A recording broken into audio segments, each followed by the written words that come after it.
जय राम श्री राम जय राम जय जय राम जय जय विघ्न हरण हनुमान जय जय विघ्न जय जय विघ्न हरण हनुमान जय जय विघ्न हरण। बोलिए श्री हनुमान जी महाराज की जय। सियावर रामचंद्र भगवान की जय। वर्णा नामर्थ संधाना रसानां छन्दसामपि मंगलानां च कर्तारो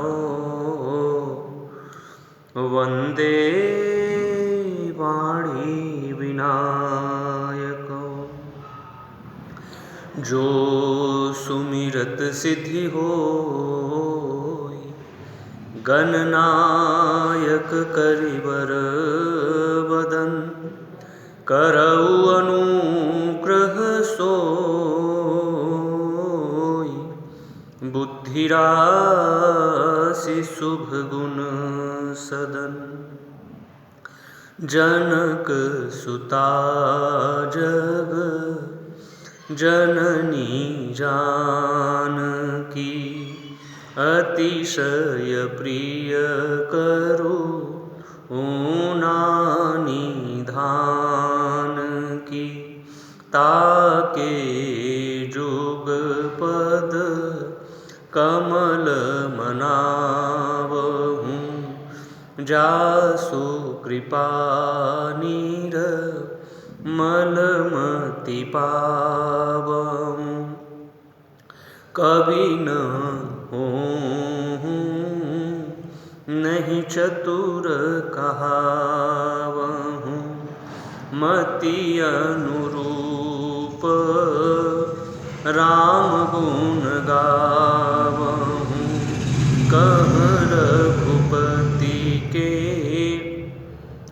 चरित अपारा कह मति मोरी निरत संसारा। जस कछु बुद्धि विवेक बल मेरे तस कहिहूँ हिया हरि के प्रेरे। मनोजवम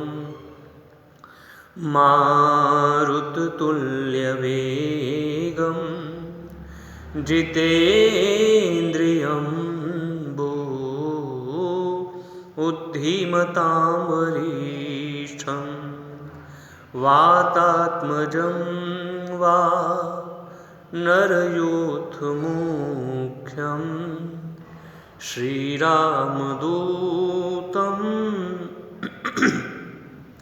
शरणं प्रपद्येऽहं। श्रीरामदूतं शरणं प्रपद्ये।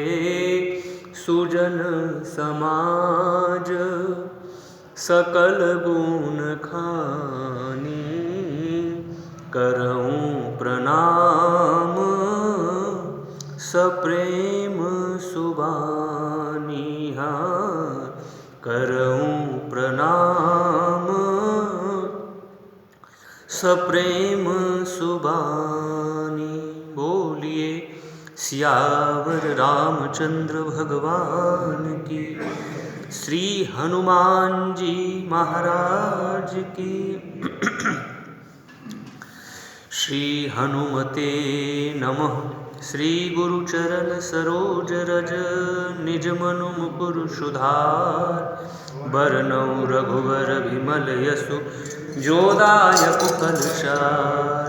वर राम जय जय राम मेरे प्रभु राम जय जय राम। जय हनुमान ज्ञान गुण सागर जय कपीश तिहु लोक उजागर। रामदूत अतुलित बल धामा अंजनी पुत्र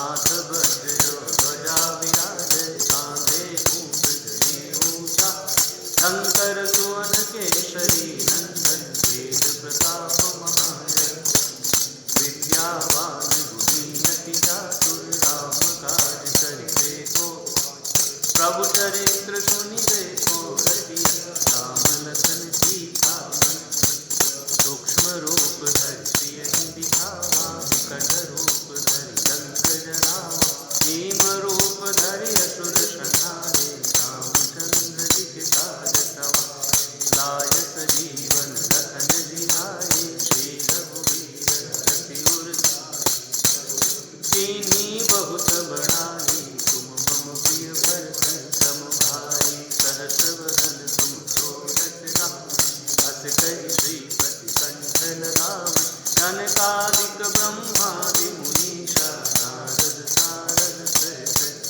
राजम कुबेर दिक्पाल जहाँ ते कवि कोविद कहि तुम उपकार सुग्रीवहि कीन्हा राम मिलाय राजपद तुम्हरो मंत्र विभीषण माना लंकेश्वर भय सब जग जाना जुग सहस्त्र योजन पर भानु लील्यो ताहि मधुर फल जानु प्रभु मुद्रिका मेलि मुख माहि जलधि लांघि गए जठरज दुर्गम काज जगत के जेते सुगम अनुग्रह तुम्हरे राम दुआरे तुम रखवारे होतन आज्ञा बिनु पैसारे अब सुख रहे तुम्हारी शरणा तुम रक्षक काहू को आपन तेज समारो आप तीनों लोक हाथ से कांपै भूत पिशाच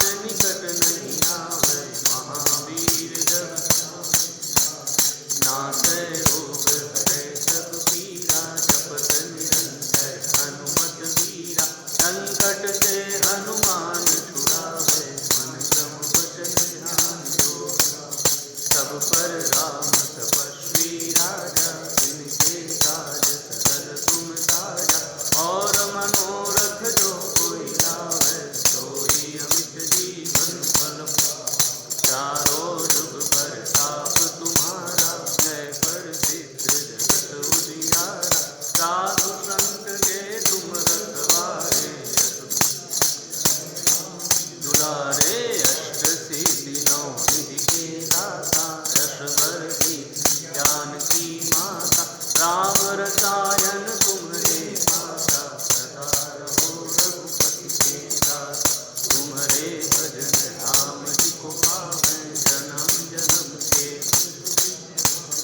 अंत काल रघुबरपुर जाई जहाँ जन्म हरि भक्त कहाई और देवता चित्तन धरि हनुमत से सर्व सुख करे संकट कटै मिटै सब पीरा जो सुमिरै हनुमत बलवीरा जय जय जय हनुमान गोसाई कृपा करहु गुरुदेव की नाई जो सत बार पाठ कर कोई सूतहि बंदी महासुख हो जो यह पढ़े हनुमान चालीसा होय सिद्धिदा की गौरीसा तुलसीदास सदा हरि नाथ हृदय मग डेरा पवन तनय संकट हरन मंगल मूर्ति रूप लखन सीता सहित हृदय बसहु सुरभूप सियावर राम जय जय राम मेरे प्रभु राम जय राम। बोलिए श्री हनुमान जी महाराज की जय। सियावर रामचंद्र भगवान की जय। लखन लाल जी महाराज की जय। श्री हनुमान जी महाराज की जय। गोस्वामी तुलसीदास जी महाराज की जय। तुलसी महारानी की जय। सब संतन हरि भक्तन की जय। हर हर महादेव। जय जय श्री राधे, जय जय श्री राधे, जय जय श्री राधे। परिपूर्णतम परात्पर आनंद कंद श्रीमदकारण करुणा वरुणालय अखिल ब्रह्मांड नायक मर्यादा पुरुषोत्तम दशरथ नंदन भगवान श्री राघवेंद्र की महती अनुकंपा से मुझे कार्तिक के इस पावन महीने में प्रभु के इस दिव्याति दिव्य परम दिव्य पावन प्रांगण में आप श्रद्धालु भाव प्रेमी भक्तजनों के बीच में भगवान श्री राम की परम मंगलमयी अमृतमयी आनंदमयी संपूर्ण सुखों की खान नाना प्रकार के अमंगलों को हरने वाली सभी प्रकार के मंगलों को देने वाली अत्यंत रसीली रसमयी श्री राम कथा भगवान श्री सीताराम जी के श्री चरण कमलों में बैठकर उन्हें समझने का उन्हें गाने का दिव्यतम स्वर्ण अवसर प्राप्त हुआ। इस कथा के मूल में जिनकी कृपा है उन श्री सीताराम भगवान के श्री चरण कमलों में नमन वंदन अभिनंदन प्रणाम। आइए श्री सीताराम भगवान के चरण शरण में रहते हुए हम और आप बड़ी श्रद्धा भक्ति और भाव के साथ भगवत चर्चा को श्रवण करें। बोलिए श्यावर रामचंद्र भगवान की जय। तो एक बार रघुनाथ बुलाए गुरुद्विज पूर्वा सी सब आए नहीं अनीति नहीं कछु प्रभुताई सुनहु करहु जो तुम ही सोहाई। हाँ सुनहु करहु जो तुम ही सोहाई सोई सेवक प्रिय तम मम सोई सोई सेवक प्रिय तम मम सोई मम अनुशासन मानय जोई। हाँ मम अनुशासन मानय जोई जो नीति कछु भाखों भाई तो मोहि बर जहु भय बिसराई। बड़े भाग मानुष तनु पावा सुर दुर्लभ सब ग्रंथ गावा साधन धाम मोक्ष कर द्वारा पाइन जेहि पर लोक सवारा। साधन धाम मोक्ष कर द्वारा पाइन जेहि पर लोक सवारा। सो परत्र दुख पावई सिर धुनि धुनि पछिताई काल ही कर्म ही ईश्वर ही मिथ्या दोष लगाए। बोलिए श्यावर रामचंद्र भगवान की जय। तो फिरत सदा माँ या कर प्रेरा काल कर्म स्वभाव गुण घेरा। का कर्म स्वभाव गुण घेरा। तो भगवान श्री राम अपने अवधवासियों से कह रहे हैं कि व्यक्ति इस अविद्या रूपी माया के माध्यम से चलता फिरता रहता है। काल कर्म स्वभाव गुण दोष उसे व्यापते रहते हैं। कल की कथा में हमने और आपने श्रवण किया कि देव ऋषि नारद जी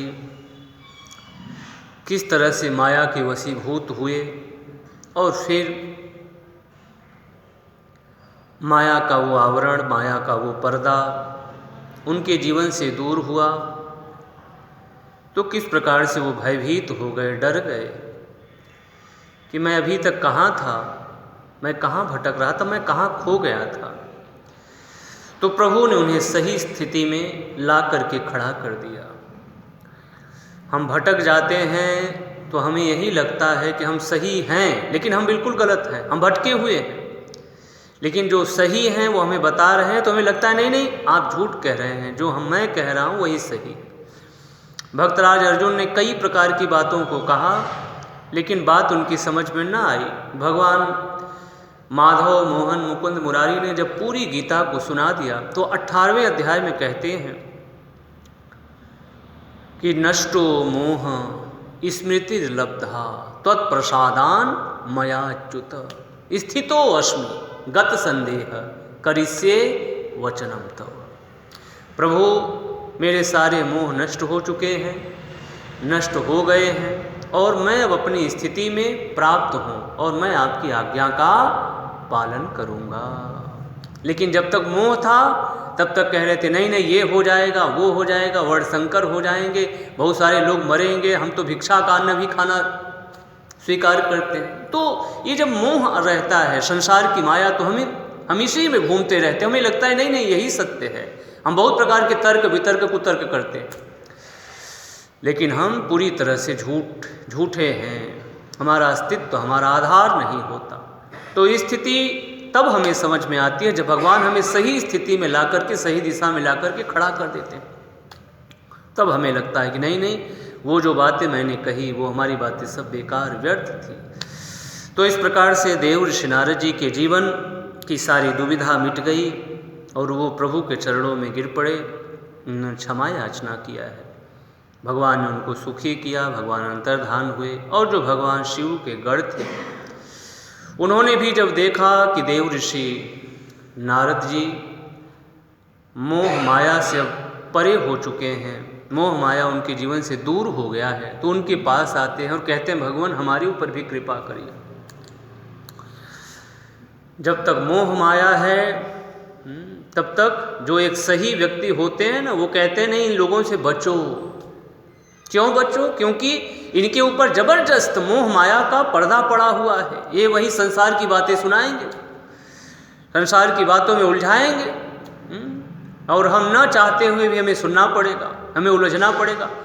बड़े बड़े संत मनीषियों को हम देखें, वो वही देख रहे हैं कि उनके पास सिर्फ संसार की बातें हैं, संसार की समस्याएं हैं और वही लेकर के वो आते हैं। इसलिए वो बचते हैं सावधानी के साथ, क्योंकि वो भी कहीं ऐसा न हो कि वो भी उनकी उस अविद्या रूपी माया की बातों को सुनकर के वो भी उसी में चक्कर लगाने लगे, इसलिए वो बचते हैं।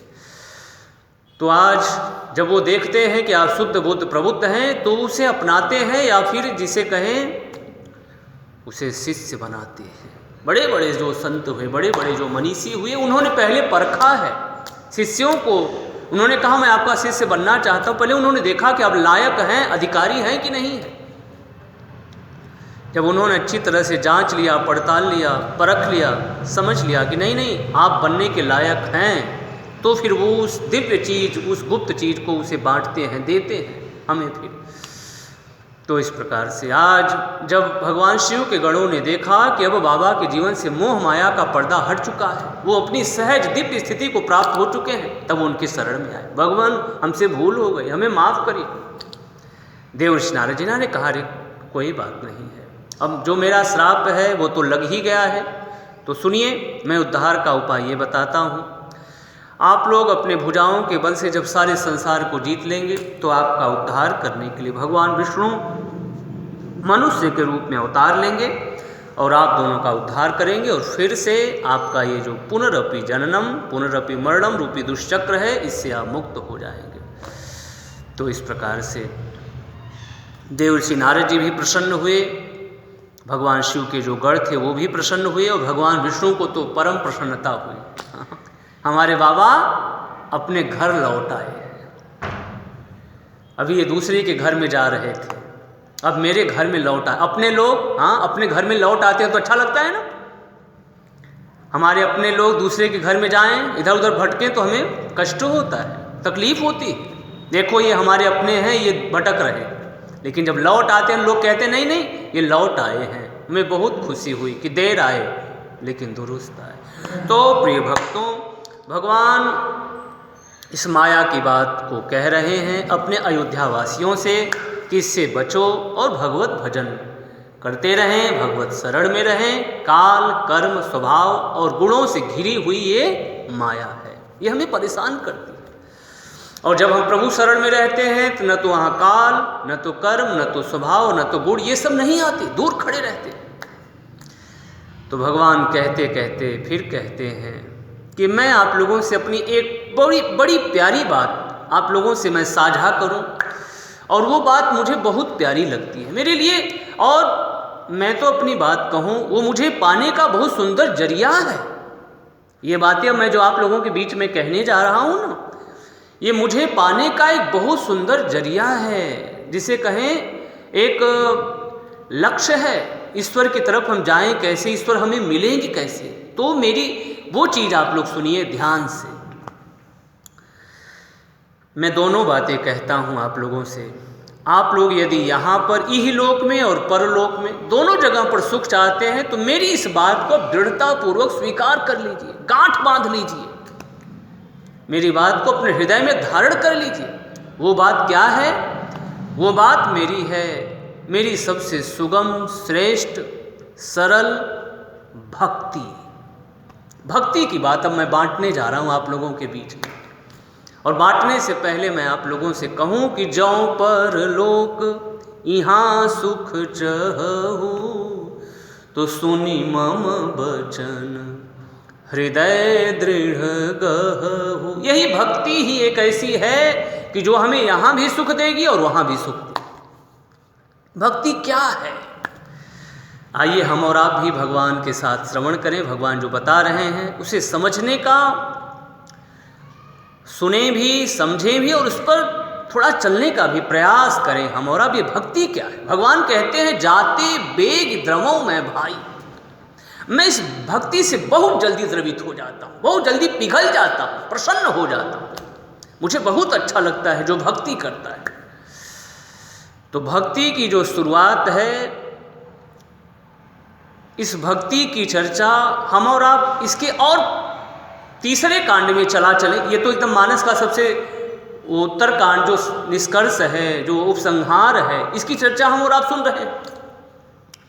भगवान ने भक्ति की गाथा जगह जगह पर बताई है। तो तृतीय सोपान में भी आप हम और आप देखें तो वहाँ पर भी भगवान ने भक्ति को दिव्य रूप में अपने अनुज, अपने लक्ष्मण भैया के समक्ष उसे बांटा है।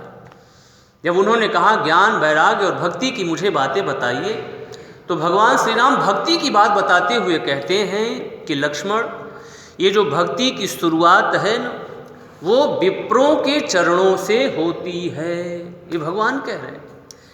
प्रथम ही विप्र चरणयति प्रीति, निज निज, जिसका जो भी कर्म है अपने वर्णाश्रम धर्म के अनुसार चलता हुआ, बिना कपट, बिना भेदभाव के, यदि हम और आप विप्रों के चरणों में अनुराग रखते हैं, प्रीति रखते हैं, भक्ति करते हैं, तो भगवान कहते हैं सबसे शुरुआत भक्ति में पहुंचने, जिसे कहें प्रवेश द्वार, यहीं से होता है। और ये भक्ति उस समय और भी सुलभ हो जाती है जब संत अनुकूल हो जाते हैं। भक्ति तात अनुपम सुख मूला, मिलहि जो संत होहि अनुकूला, मिलहि जो संत। भगवान कहते हैं ये भक्ति मेरी स्वतंत्र है, लेकिन वो मिलती कैसी है?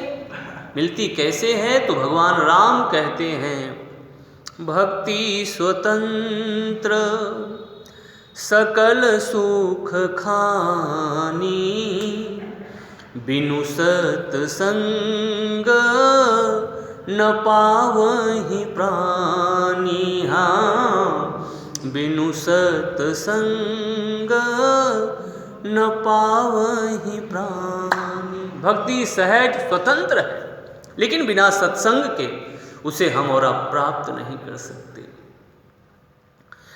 भगवान को ये भक्ति बहुत बहुत और बहुत प्यारी लगती है। एक भक्ति है और एक ज्ञान है। भगवान दोनों की चर्चा कर रहे हैं। भगवान कह रहे हैं ज्ञान श्रेष्ठ है, लेकिन ज्ञान को साधने में, समझने में, उसके पथ पर चलने में बहुत कठिनाई है, बहुत कठिनाई है। हम और आप भी कहते हैं न कि ज्ञान पंथ कृपान कहे धारा। वो कृपाण की धार है, कृपान, जहां कृपा है ही नहीं। कृपान एक तलवार होता है ना, जिसके दोनों तरफ धार होती है, जिसे दुधारी कहे। दुधारी धार होती है, दोनों तरफ धार होते हैं, उसमें कृपा होती ही नहीं। तो ये जो ज्ञान है साहब, ये बहुत कठिन है, बहुत कठिन है। करत कष्ट बहु पावई कोई। बहुत कष्ट करते हुए, बहुत समझते हुए, बहुत साधते हुए कोई पा सकता है। मैंने मान लिया कि कोई बहुत योग करे, साधना करे और ज्ञान को पा ले, लेकिन फिर भी जिस प्रकार से मुझे भक्तिवंत मनुष्य भक्त प्रिय लगते हैं ना, उस प्रकार से ज्ञानी प्रिय नहीं लगते। ये भगवान कह रहे हैं। भगवान कह रहे हैं कि वो ज्ञानी तो बन जाते हैं, लेकिन उनके जीवन में भक्ति का अभाव रहता है, इसलिए वो मुझे प्यारे नहीं लगते। ज्ञान की अपनी एक दिव्य महिमा है, अलग महिमा है। भगवान कृष्ण श्रीमद् भगवत गीता में भक्तराज अर्जुन को कहते हैं कि ज्ञानी त्वात्मैव मे मतम। ज्ञानी तो साक्षात मेरी आत्मा है, मेरा हृदय है, मेरा ही स्वरूप है। और जो ज्ञान को सही रूप में साध ले तो एक दिव्य जो मुक्ति है, कैवल्य मुक्ति जिसे कहते हैं, फिर वो उसे प्राप्त कर ले। वैसे बहुत कठिनाई है। तो हम और आप कलिकाल के जीव हैं। बहुत सहज और सरल उपाय भगवान बता रहे हैं। उतनी दूर जाने की जरूरत नहीं है। बाकी आप जा रहे हैं तो जाइए, आप स्वतंत्र हैं, लेकिन सबसे सहज सरल तरीका है भक्ति। भगवान भक्ति के संबंध में और भी बातें कहते हैं कि मैं कहाँ तक अपनी भक्ति की दिव्य महिमा को गाऊं। मेरी भक्ति बहुत सरल है, बहुत सरल है,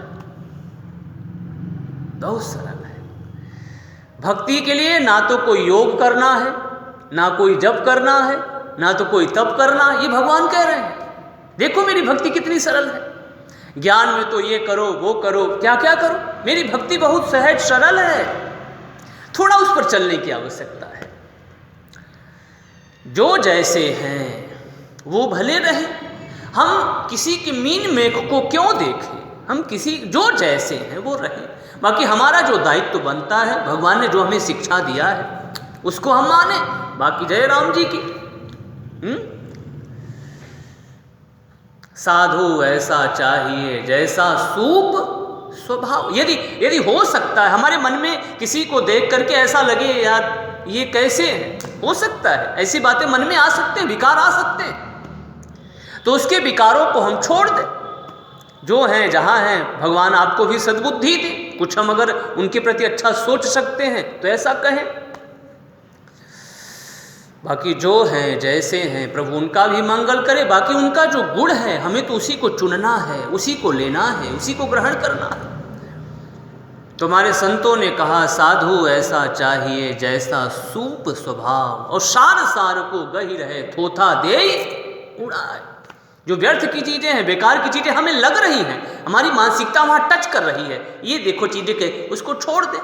अगर हम अपने को समझते हैं कि हम ठीक हैं तो बाकी हम भी उसी रास्ते में हैं तो हम उस बुराई में ग्रस्त हो जाएंगे, तो फिर हम उनसे अलग कहाँ हुए? ये बड़ी समझने की बातें हैं।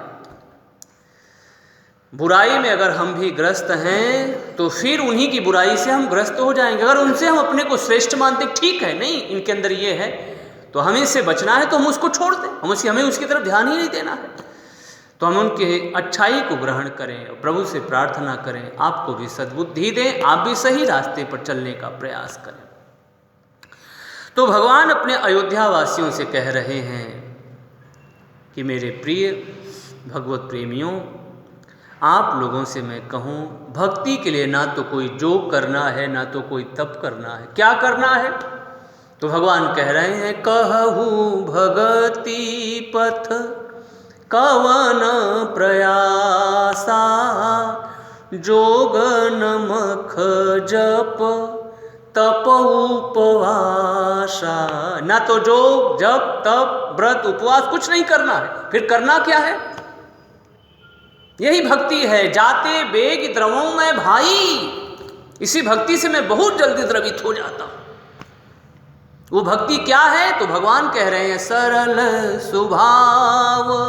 ना तो मुझे जोग चाहिए, ना तो मुझे जप चाहिए, ना तो मुझे तप चाहिए, ना तो मुझे उपवास चाहिए। मुझे चाहिए तो क्या चाहिए? सरल स्वभाव चाहिए। सरल स्वभाव न मन कुटिलाई, सरल स्वभाव न कुटिलाई, जथा लाभ संतोष सदाई। हाँ, जथा लाभ संतोष सदाई। सरल स्वभाव। हो सकता है कभी कभी हमारा मन सरल हो लेकिन मन में कुटिलता हो सकता है, ऐसी भी बातें होती हैं। इसलिए भगवान कहते हैं हम ऊपर से सरल हैं तो अंदर से भी सरल रहें। ऊपर से तो सरल दिखते हैं लेकिन अंदर से मन मलिन है तो फिर बात ठीक नहीं है। ऊपर से भी हम सरल हों, अंदर से भी सरल हों तो फिर बात बन जाए। सरल स्वभाव न मन कुटिलाई। और भगवान कह रहे हैं जथा लाभ, जो कुछ भी मिल जाए प्रेम से। भगवान नवधा भक्ति में सबसे नवी जो भक्ति है उसकी तरफ इशारा करते हुए भगवान राम ने सबरी माँ से यही कहा कि माँ, नहीं, आठवीं भक्ति, आठवीं जो भक्ति है उसमें भगवान कहते हैं कि माँ मेरी आठवीं भक्ति यही है कि आठों जथा लाभ संतोषा, सपने हूँ नहीं दे खई पर दोषा।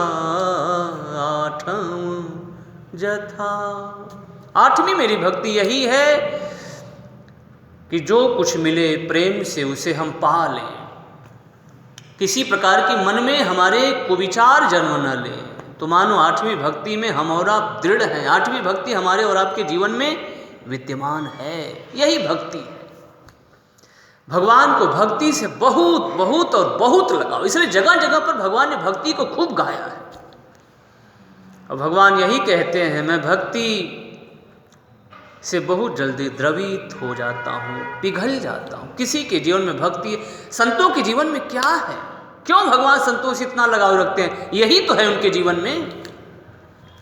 सरल स्वभाव न मन कुटिलाई। अच्छे ने अच्छा किया उनके लिए तो अच्छी बात है, उनके लिए भी आशीर्वचन है। बुरे ने बुरा भी किया उनके लिए भी आशीर्वचन है। हम उदासीन हैं भरत।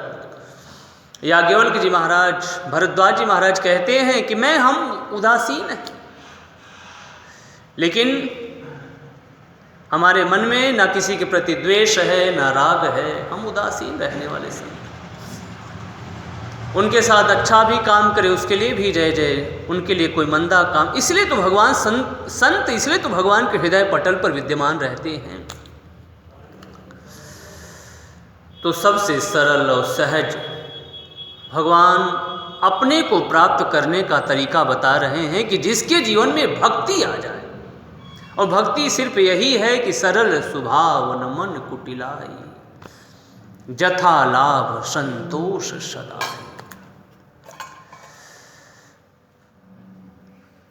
भगवान श्री राम सब कुछ देने की बात कहते हैं, लेकिन भक्ति देने की बात जल्दी नहीं कहते, क्योंकि भगवान भक्ति को गुप्त रखते हैं। इसे जो समझ ले, इसे जो जान जाए, तो फिर भक्ति की ही याचना करे। वो ज्ञान और कई प्रकार के जो योग जब तप है उसकी तरफ वो देखते भी नहीं, सिर्फ एकमात्र वो भक्ति की तरफ ही देखते। मुझे भक्ति चाहिए। तो भगवान श्री राम ने, हम और आप जानते हैं कि जितना सम्मान माँ सबरी को दिया, उतना सम्मान यदि हम और आप कहें तो बहुत ही कम लोगों को मिला, जितना सम्मान भगवान ने माँ सबरी को दिया। आखिर सबरी माँ के जीवन में ऐसी कौन सी बात है, ऐसी कौन सी चीज है, क्या है उनके जीवन में कि भगवान ने उनको इतना सम्मान दिया? और दिखाई पड़ रही है सबरी माता को किस रूप में हम और आप देखते हैं मानस के दर्शन के माध्यम से, कि वो एक कुटिया में रहती है, बूढ़ी हो गई है, रोज प्रतीक्षा करती है मेरे राम आएंगे, मेरे राम आएंगे। और क्या करती हैं? बेरों को तोड़ करके लाती हैं, सुंदर सुंदर अच्छे अच्छे बेरों को, मीठे मीठे बेरों को, रोज प्रतीक्षा करती हैं। समय बीत जाता है, फिर चली जाती है कुटिया में, सो जाती है। हम और आप एक ऊपर ऊपर से यही समझते हैं सबरी माता के संबंध में, लेकिन वो सबरी माता भगवान के हृदय पटल पर जो कहें अंकित हैं, भगवान के हृदय में उनका स्थान है। सबरी माँ का बहुत सम्मान किया है मेरे राघव ने, मेरे रघुनाथ जी ने। आखिर सबरी माता के जीवन में क्या है? यही भक्ति है, सरल स्वभाव है। यही जो बातें भगवान बता रहे हैं, ये सारी चीजें उनके जीवन में विद्यमान है, सारी चीजें विद्यमान है। सत्संग है, संतों की कृपा है, विप्रों के चरण कमलों से उनका प्रेम है, ना तो जोग जब तप उपवास नहीं है, सरल स्वभाव है। दिव्याति दिव्य रूप में, इसी रूप में वो जीवन को जी रही है। और प्रिय भक्तों, हम और आप सबरी माँ की जो दिव्य महिमा है वहां तक नहीं पहुंच सकते, वहां तक नहीं पहुंच सकते। कहने को हम और आप एक सरल रूप में इस प्रकार की बातें कुछ कह सकते हैं, लेकिन उनकी जो गहराई है, वो जिस गहराई में विद्यमान है, वहां तक हम और आप पहुंचने की बात क्या कहें। मेरे तो बस की बात नहीं है, कोई पहुंचे तो उसको मेरा प्रणाम है, बाकी मेरे बस की बात नहीं। मैं तो दूर से, बहुत दूर से खड़ा खड़ा उनको देख रहा हूं, बहुत दूर है साहब, इसमें जितनी बार बहुत लगा दीजिए, बहुत बहुत और बहुत दूर खड़ा हूं। वो जिस गहराई में बैठी हैं वहां पर हम और आप पहुंच नहीं सकते, मेरे बस की बात नहीं है। दिव्य रूप में भगवान राम की वो सेवा अर्चन पूजन और वंदन करती है। भगवान राम आए हैं आज, जैसे ही भगवान राम उनकी कुटिया में, उनके आश्रम में प्रवेश कर रहे हैं, सबसे पहले मुनि के, अपने गुरु के वचन याद आए। सबरी, मैं तो जा रहा हूं, लेकिन याद रखना जो भी कहा हो बेटा भक्त। सबरी, एक दिन इस आश्रम में प्रतीक्षा करना, भगवान राम तुम्हारे ऊपर कृपा करने के लिए आएंगे। आज माँ सबरी को अपार कष्ट हो रहा है, मेरे गुरुदेव जा रहे हैं, मेरे जिनका मेरे ऊपर हाथ छत्र छाया था, आज वो मुझसे बहुत दूर जा रहे हैं। सबरी माँ को अपार कष्ट है, और माँ को भी ऐसा लग रहा है कहीं मेरे प्राण भी न छूट जाए गुरुदेव के वियोग में। लेकिन उन्होंने अपने को ढांढस बंधाया, और गुरुजी कह रहे हैं कि एक न एक दिन भगवान राम आएंगे। तो उसी आशा में वो रुक गई, उनके प्राण मानो रुक गए। और उसके बाद फिर कथा कहती है कि सचमुच में प्रतीक्षा करते करते करते करते करते करते सचमुच में भगवान आ गए। इसी को तो हम और आप कहते हैं, भगवान के यहाँ देर है लेकिन अंधेर नहीं है, अंधेर नहीं है, देर है। उनके यहाँ देर है।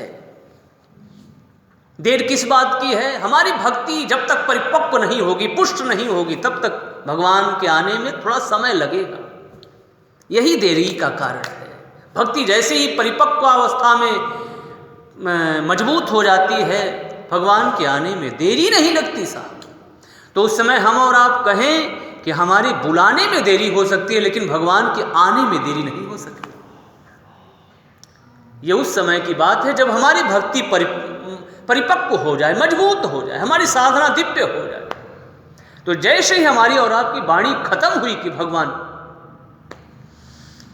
और जब तक इसमें देरी है तब तक भगवान थोड़ी देरी होती, क्योंकि हमको भगवान चाहते हैं ठोस, मेरा भक्त एकदम मजबूत बने, एकदम पक्का, कहीं से भी उसके जीवन में कहीं भी इधर उधर व्यर्थ की कोई भी चीज उसके जीवन में जो सूक्ष्म रूप में विद्यमान है वो ना रहे, वो श्रेष्ठ से श्रेष्ठ बन जाए। तो आज बहुत समय के बाद भगवान श्री राम सबरी माता के आश्रम में पधारे हैं। सबरी माँ ने भगवान राम को आया हुआ देखा तो अपने गुरुदेव के वचन याद आने लगे।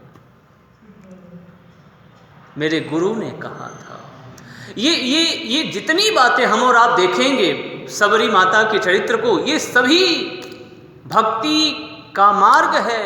यहीं से भगवान श्री राम के पहुंचने की शुरुआत है। हम और आप यहीं से भगवान राम तक पहुंच सकते हैं, यही है सब। भगवान तक हम कैसे पहुँचे, यही एक मार्ग है। सबरी माता का ये जो चरित्र है, यही मुझे लगता है यही रास्ता है भगवान राम तक पहुँचने का, यही रास्ता है भगवान कृष्ण तक पहुँचने का। राम कृष्ण दो एक हैं, अंतर नहीं निमेष, इनके चपल विशेष हैं तो उनके नयन गंभीर। जग में सुंदर हैं दो नाम, चाहे कृष्ण कहो या राम। कृष्ण एक हैं, उनके पास पहुंचने का यही मार्ग है, यही रास्ता है। तो भगवान श्री राम भक्तिमती सबरी माता के आश्रम में पहुंचे। भगवान भी आतुर थे। ऐसा नहीं है कि भगवान देरी लगा रहे हैं, वो भी अपनी जगह एक बात ठीक है, लेकिन भगवान भी आतुर हैं। क्या भगवान को भक्तों से मिलने की जल्दी नहीं होती? क्यों नहीं होती? बहुत जल्दी होती है। लेकिन थोड़ी एक बात जो रह रही होती है, प्रभु चाहते हैं कि वो भी पूरा हो जाए।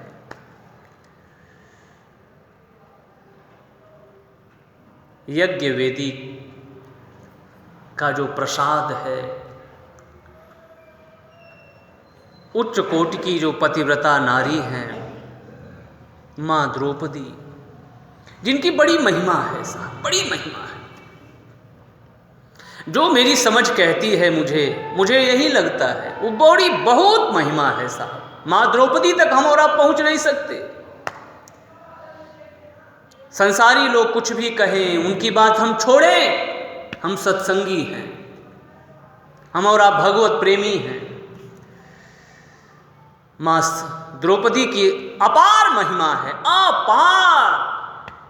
अपार महिमा है। वो यज्ञ वेदी का प्रसाद है साहब, वो यज्ञ वेदी का प्रसाद है। और जिस समय उनकी प्रतिष्ठा दांव पर लगी है, उस समय भगवान बैठे हुए हैं। वैसे तो भगवान उनके नजदीक हैं। क्यों? क्योंकि भगवान भक्तों से दूर तो होते नहीं, उनके अगल बगल ही घूमते रहते हैं। और अगर ऐसी बात न होती तो ये चौपाई भी झूठी होती कि हरि व्यापक सर्वत्र समान। लेकिन चौपाइयाँ बिल्कुल झूठी नहीं है। ये कल भी सत्य थी, आज भी सत्य है और आगे भी सत्य रहेगी। लोग आ रहे हैं, चले जा रहे हैं, उनका कोई अस्तित्व नहीं, कोई वजूद नहीं, लेकिन वो ये चौपाइयाँ अमर हैं, अमर है साहब। ये कल भी हैं, कल भी थी, आज भी हैं और आगे भी रहेंगी। और बहुत दर्शन, बहुत सूत्र, बहुत जीवनोपयोगी बातें हमारे और आपके लिए गोस्वामी तुलसीदास जी महाराज कह करके चले गए। तो आज भी वो इसी रूप में जीवंत हैं। तो भक्त के अगल बगल चारों तरफ भगवान हमेशा रहते हैं, चारों तरफ। माँ द्रौपदी की प्रतिष्ठा दांव पर लगी है। द्रौपदी महारानी के मन में करुण व्यथा है, मेरी पुकार सुनी क्यों नहीं जा रही है? यहाँ इतने बड़े बड़े धुरंधर बैठे हैं, मेरी क्यों नहीं पुकार सुनी जा रही है?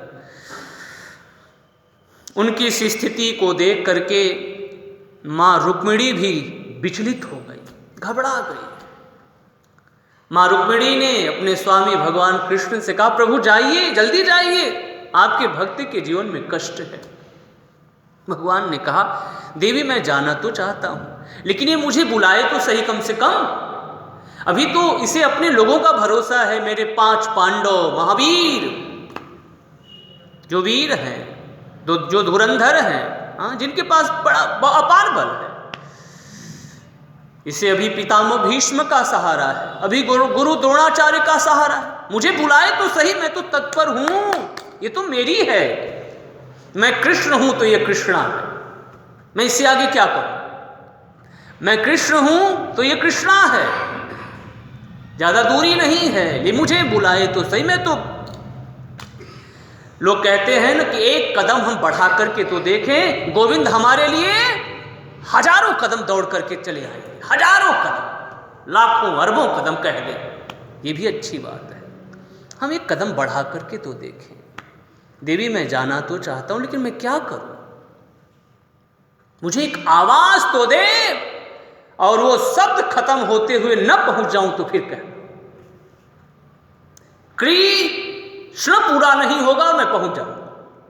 मेरी अपनी है द्रौपदी, द्रौपदी मेरी अपनी है।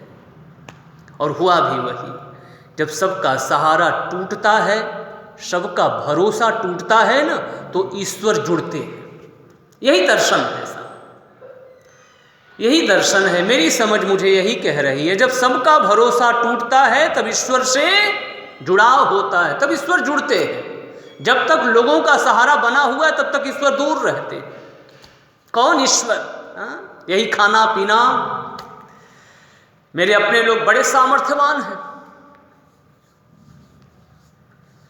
श्रीमद् भागवत की कथा आती है, जो गजेंद्र है, जिसे अपने साथियों का बहुत बल है, गुमान में फिर रहा है, मेरा कोई क्या कर सकता है। जब चलता है तो उसकी धमक से पृथ्वी पर्वत सब हिलने लगते हैं।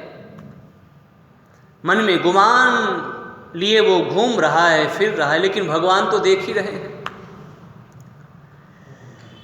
हम कुछ भी करें, लेकिन उसके ऊपर भी कोई न कोई बैठे हैं। चींटी जो निर्बल है, कोई उसे मारे और सोचे कि चींटी मेरा क्या बिगाड़ सकती है। हो सकता है कि चींटी न बिगाड़ सके, लेकिन चींटी के अंदर, जो आपके अंदर है, वो चींटी के अंदर भी है, वो देख रहे। या हम और आप ये भी कह सकते हैं, विशालकाय हाथी हो और उसके पास अपार बल होता है, लेकिन एक छोटी सी चींटी जब उसके कान में चली जाती है तो विकल हो जाता है, तड़पने लगता है। तो प्रिय भक्तों, हम सभी का सम्मान करें, चाहे छोटा हो चाहे बड़ा हो। सबसे बड़ी भक्ति यही है। और हम छोटे को सता रहे हैं तो एक बैठे हैं, सुप्रीम से सुप्रीम पावर बैठी हुई है। इसलिए हम ईश्वर की शरण में रहें। ना किसी को तू सता, ना किसी की आह ले, हो सके तो कर भला और नहीं तो अपनी राह ले। तो हम सहज रूप में, सरल रूप में, अच्छे रूप में जो भगवान भक्ति की बातें हमें और आपको बता रहे हैं, उस रूप में जिए। तो ये भगवान इतने दयालु हैं प्रिय भक्तों, इतने कृपालु हैं कि हमारा शब्द पूरा नहीं होगा, मैं पहुंच जाऊंगा। तो ये जो गजराज है अपने गुमान में घूम रहा है, फिर रहा है कि मेरा कोई क्या बिगाड़ सकता है, जो भी कर रहा है मनमानी कर रहा है। बुद्धि जब ईश्वर की तरफ नहीं जुड़ती तो व्यर्थ के जंजालों में वो जकड़ जाती है, और वो दिन दूर नहीं होता जब उसका पतन हो जाता है, वो विनाश को प्राप्त हो जाता, वो दिन दूर नहीं है। और हुआ भी इसके साथ यही। ये जो गजराज है, सभी धूप की तप्त जो किरणें हैं उससे एकदम सभी उसका परिवार व्याकुल हो उठते हैं और सभी नदी में उतरते हैं। हाथी को जल क्रीड़ा बहुत प्यारा लगता है, अच्छा लगता है। जल में सभी परिवार के साथ, उसका बड़ा परिवार है। सूंड में एक दूसरे जल ले लेकर के सभी एक दूसरे के ऊपर डालने लगे, आनंद करने लगे। लेकिन जैसे ही आनंद कर रहे हैं, हाँ, ये सब चीज़ों में बड़ा दर्शन है सर, सभी चीज़ों में दर्शन है। अब इस हमारे विद्वानों ने, हमारे शास्त्रों ने कहा कि ये जो नदी है यही संसार रूपी काल है या संसार है, इसमें हम और आप भटक रहे हैं, चल रहे हैं, आनंद कर रहे हैं, मौज कर रहे हैं। लेकिन कब क्या हो जाएगा इसकी खबर हम किसी को कुछ भी नहीं है, बस अपनी बस जो चल रहा है। इसलिए हमारे शास्त्रों ने और विद्वानों ने कहा 2 बातों को कभी भी मत भूलो, लेकिन हम भूले बैठे। विडंबना यही, 2 बातन कर भूल मत, जो चाहे कल्याण, नारायण इक मौत को दूजे श्री भगवान। इसको हम कभी न भूले। हम इस संसार रूपी नदी में खूब आनंद मना रहे हैं, खूब हो रहा है, क्या होगा, कब जो होगा देखा जाएगा। लेकिन तब तक वही जो हाथी मौज मना रहा था वो काल के पंजों के द्वारा पकड़ लिया जाता है, जकड़ लिया जाता है। अब उसके परिवार के लोग छुड़ा रहे हैं, अरे एक दूसरे में सूंड बधा करके, चलो निकाल लेंगे तुम्हें, निकाल लेंगे। दिन बीता, वर्ष बीता, समय बीतता गया, हजारों वर्षों तक, छोड़िए दिन की वर्षों की बात छोड़िए, हजारों वर्षों तक युद्ध चलता रहा। लेकिन धीरे धीरे सब लोग छोड़ते चले गए। जो काल के गाल में जा रहा है उसके साथ कोई जाएगा क्या? ये बड़ा ध्रुव सत्य है। हम सबको अपने से बहुत लगाव है, प्रेम है, लेकिन ये स्थितियां आती है ना तो लोग धीरे धीरे छोड़ करके जो चाह रहे हैं अब वही कहेंगे लास्ट में, प्रभु इनकी रक्षा करना, छोड़ देंगे सहारा। वो नत्था सिंह जी ने एक भजन गाया है ना, उसकी 1-2 लाइन क्या है, जो कहते थे कि हम तो तेरे साथ ही मरेंगे, हमारे साथ वो खाए खेले कूदे, अब वो कहाँ चले गए, आवाज उनको मारो। अब वो कहाँ चले गए, आवाज उनको मारो। तो हर व्यक्ति की यही विडंबना है, यही समस्या है। धीरे धीरे एक करके सब छोड़ करके चले जाते हैं। जब तक हम लोगों को अपने लोगों पर भरोसा होता है ना, तब तक हम ईश्वर से जुड़ाव नहीं होता, ईश्वर से हम नहीं जुड़ते। ये मेरा परिवार बहुत बड़ा है, बहुत बड़ा है। कौन राम कौन क्या, छोड़ो राम को। लेकिन अंदर ही अंदर रावण का भी विशाल परिवार है, 100 लाख पूत 1.25 लाख नाती। लेकिन अंत तो गत्वा वो भी रो पड़ा है। अब वो बातें गुप्त की बातें हैं, वो बातें गुप्त की हैं, लेकिन वो समझ गया कि राम से मैं पार नहीं पा सकता। राम श्रेष्ठ हैं, राम ईश्वर हैं। शुरू में भी सोचा था और लास्ट में भी उसने उसी क्रम को मिला दिया। कहाँ राम, हे राम आप कहाँ हैं? क्या अब भी मेरी वही स्थिति रहेगी? मुझे तारो राम, मुझे तारो। प्रभु ने तार दिया। भगवान इतने दयालु हैं, कृपालु हैं। तो प्रिय भक्तों, ये जो कथा है, ये गजेंद्र मोक्ष की जो कथा आती है श्रीमद् भागवत में, उसमें यही कथा का जो सार है वो यही है। एक एक करके सब जाने लगे। आदि गुरु शंकराचार्य जी ने इस पर बहुत प्यारी बातें कही, ये बहुत और यही सत्य है।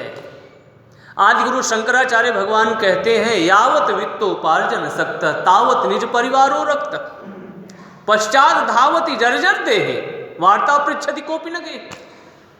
आदि गुरु शंकराचार्य भगवान कह रहे हैं कि यावत वित्तोपार्जन सक्त, जब तक हमारे पास धन है, पैसा है, रुपया है, तब तक सब लोग आओ भैया। वो कौन बोलता है? वो धन बोल रहा है, परिवार, वो वही उसकी ताकत बोल रही। ताकत तो है ही उसमें, लक्ष्मी है, उनका सम्मान होना चाहिए। यही आदि गुरु शंकराचार्य भगवान कह रहे हैं, जब तक हमारे पास धन है, बल है, तो लोग सब सम्मान करते हैं, हाथ बढ़ाते सब लोग। यावत वित्तोपार्जन शक्तः तावत निज परिवारो रक्तः। तब तक परिवार के लोग आसक्त रहते हैं। देखो मेरे पिताजी ऐसे हैं। लोगों की अलग अलग मानसिकता है, आप लोग समझ रहे हैं।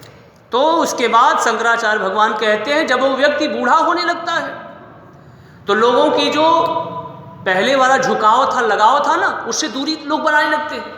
कौन इनसे बात करे जाता। तो लोग वो आदिगुरु शंकराचार्य भगवान कहते हैं कि वार्ता पृच्छति कोपि न गेहि, कोई बात करना भी पसंद नहीं करता।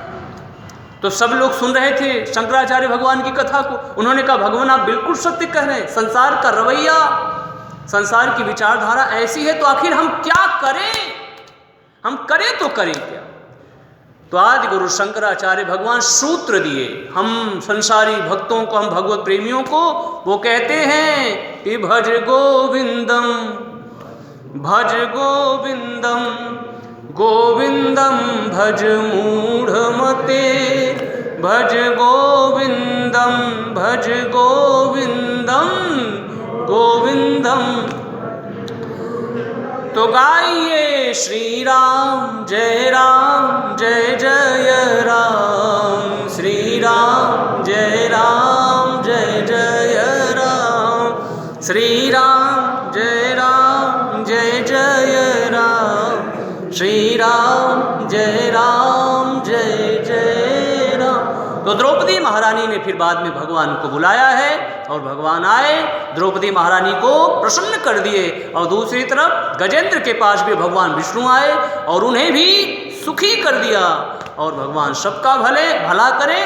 तो गाइए जय जय विघ्न हरण हनुमान, जय जय विघ्न हरण हनुमान, जय जय विघ्न हरण हनुमान, जय जय विघ्न हरण हनुमान। बोलिए श्री हनुमान जी की जय, सियावर रामचंद्र भगवान की जय, श्री कृष्ण कन्हैया लाल की जय, सभी देवी देवताओं की जय।